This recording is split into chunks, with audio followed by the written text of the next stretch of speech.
ଏଇଠି ଟିକେ ଗୋଟେ କଥା ଟିକେ ଉଠୁଛି। ଆମେ ତ ସମସ୍ତେ ମଣିଷ ଭଳିଆ ଦେଖାଯାଉଛୁ, କିନ୍ତୁ ଆମ ଭିତରେ ଏଭଳି ପୃଥିକୀକରଣ ଯେଉଁ ସବୁ ହେଇଛି, ସମସ୍ତେ ତ ସେଇ ମଣିଷ 25 ପ୍ରକୃତିରେ ସେଇ 25 ପ୍ରକୃତି ନେଇକରି ଖେଳ କରୁଛନ୍ତି। କିନ୍ତୁ ଏମିତି ଗୋଟେ ଗୋଟେ କ୍ରିୟା ହେଇଯାଉଛି ବୁଦ୍ଧି। ପୁଣି ଆଙ୍କର କ'ଣ ଆଉ ଏ ଯେଉଁ ଲୋକ ଚରିତ୍ର ଯେଉଁଟା ଅଛି ସେଇଟା ତାଙ୍କର 25 ପ୍ରକୃତି ସମସ୍ତଙ୍କ ଭିତରେ ଅଛି।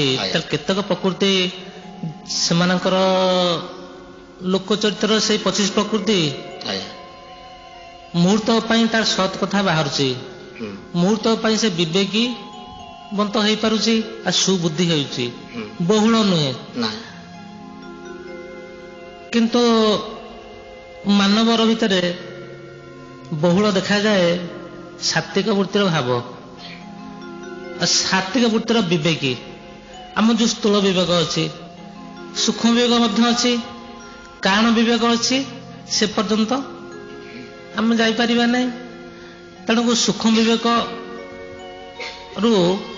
ସ୍ଥୂଳ ବିବେକ ପର୍ଯ୍ୟନ୍ତ ଯେଉଁ ନୀତି ନିୟମ ଧର୍ମଗୁରୁମାନେ ବତାନ୍ତି, ସେ ତାକୁ ଦୃଢ଼ତା ସହକାରେ ଗ୍ରହଣ କରେ। ଏଇସବୁ ମାନବ ଜୀବନର ଲକ୍ଷଣ। ମୁଁ କ'ଣ କହୁଥିଲି କି, ମାନେ ଆମେ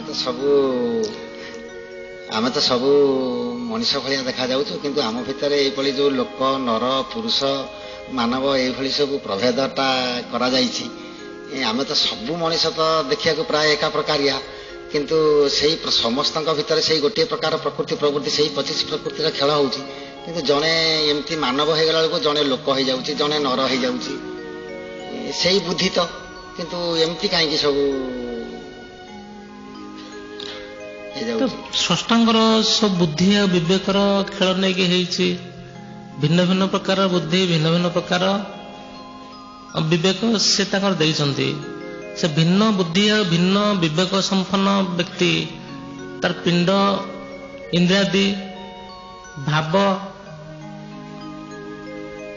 ଆଉ ବୈବର୍ତ୍ତିକ କ୍ରିୟା, ବ୍ରହ୍ମବୈବର୍ତ୍ତ କ୍ରିୟାର ଯେଉଁ ଲୀଳା, ସେ ଲୀଳା ଅନୁଯାୟୀ ଚାଲିଚଳନ, କଥାବାର୍ତ୍ତା, ଦୃଷ୍ଟି, ଭଙ୍ଗୀ ସବୁ ଲକ୍ଷଣ ଗୁଡ଼ାକ ଦେଖାଯାଏ। ତାଙ୍କ ସୃଷ୍ଟିର ସେ ତାଙ୍କ ଲୀଳା କରୁଛନ୍ତି, ସେଠି ଆଉ ଆମେ ତାକୁ ବିଶେଷ କରିବାନି। ତେବେ ଠାକୁର ଏତେ କୁହନ୍ତୁ, ଏଇ ଯେଉଁ ସବୁ ଲୋକ ଚରିତ୍ର, ଏଇ ଲୋକ ଚରିତ୍ରର କିଛି ପରିବର୍ତ୍ତନ ହେଇକିରି ଏଇ ମାନବ ଚରିତ୍ର କିମ୍ବା ଦିବ୍ୟ ଚରିତ୍ରରେ ପରିଣତ ହେଇପାରିବ କି? ହଁ, ପରିଣତ ହେଇପାରିବ। ଏଇଭଳି ସତ୍ସଙ୍ଗ ଆସର, ସତ୍ ଶ୍ରବଣ, ସତ୍ ଦୃଷ୍ଟିର କ୍ରିୟାମାନ ଦେଖିଲେ ତାର ପରିବର୍ତ୍ତନ ହବ। ସେ ତ ତାର ପ୍ରକୃତି ଭିନ୍ନ ରକମ ଥିବାରୁ ସେ ତ ଆ ଭିତରକୁ ଗୋଟେ ପଶିବନି। ତେଣୁ ସିଏ କେମିତି କ'ଣ ତା ପାଇଁକା କିଛି ବିଚାରଧାରା ରଖୁଛନ୍ତି ନା ନାଇଁ? ସିଏ ନିଶ୍ଚିନ୍ତ ପଶିବ, ଭଗବତ ପ୍ରେମୀ ହେଇପାରିବ, ଧର୍ମପଥକୁ ଆସିବ, ଅସତ୍ କଥା ଆସିବ ନାହିଁ। ସତ୍ ଚୈତନ୍ୟ, ସତ୍ ଚିନ୍ତାଧାରା, ସତ୍ ପଥ ପ୍ରଦର୍ଶକ ଭାବ ସେ ପରିଦର୍ଶନ କରେଇବ। ଏ ହେଉଛି ଅତି ମାନବ ସ୍ତର। ନାଇଁ, ମୁଁ କହିବା କଥା ହେଉଛି କ'ଣ, ଏଇ ଯେଉଁ ଲୋକ ଚରିତ୍ର, ଆମର ଲୋକ ଆଉ ନରର ଯେଉଁ